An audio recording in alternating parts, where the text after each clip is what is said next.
Analyse et opinion sur la guerre économique, ses méthodes et ses pratiques. Vision d'Aigle. Les chroniques du corsaire.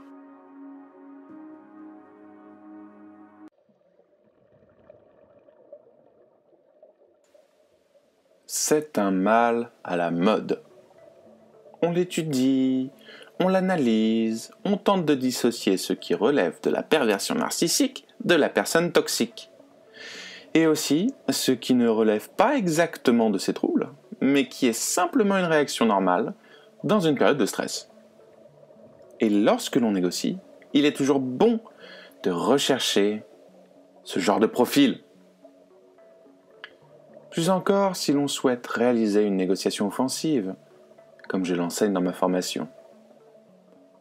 Les organisations sont des systèmes assez faciles à orienter avec un peu d'ingénierie sociale bien sûr,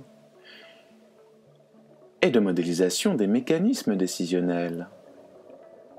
On peut extraire à peu près toutes les informations dont nous avons besoin pour obtenir les informations clés et provoquer les décisions que nous souhaitons voir prises. Avec un peu de maîtrise, on peut même orienter toute une organisation structurée ou volatile comme on le souhaite.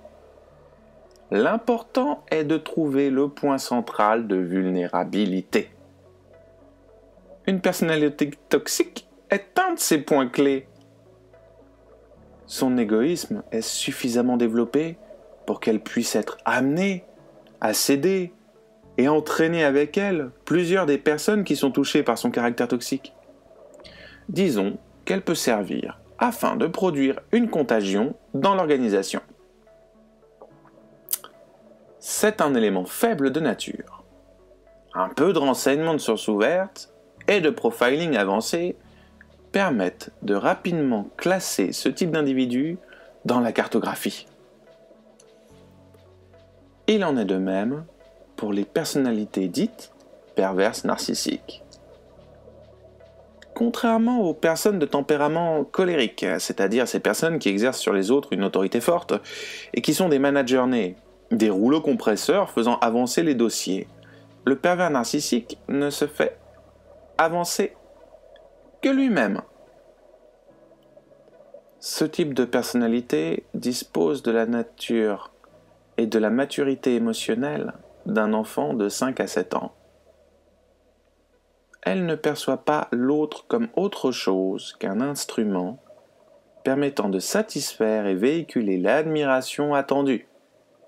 Cette personne a développé dans le temps un ensemble de subterfuges et de techniques de harcèlement ou influence psychique capables de torturer ses collaborateurs ou sa hiérarchie.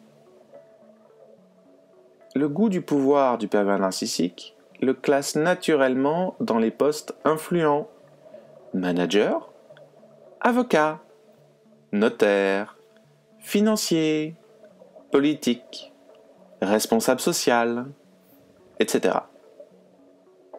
Tout ce qui confère une puissance sur l'autre va l'intéresser. Mais comme son esprit est naturellement faible en termes de portée stratégique, il se révèle finalement bien plus influençable qu'il ne le reconnaîtrait. Pire encore, sa nature perverse fait qu'il va toujours nier avoir été mis à nu et donc utilisé malgré lui. Il cherchera sans cesse le subterfuge pour reprendre l'ascendant, car il ne peut en être autrement. C'est lui le véritable maître.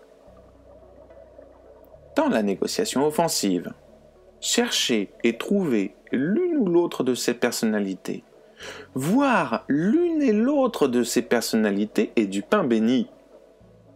En effet, si le premier fonctionnera comme un virus qui peut totalement intoxiquer l'organisation, tout en se révélant assez faible pour livrer n'importe quelle information stratégique sans aucune loyauté vis-à-vis de son organisation, l'autre peut être séduit habilement dès lors où on alimente sans réserve la supériorité qu'il pense avoir, jusqu'au point critique où on décidera de torpiller cette personnalité pour provoquer l'autodestruction de l'organisation.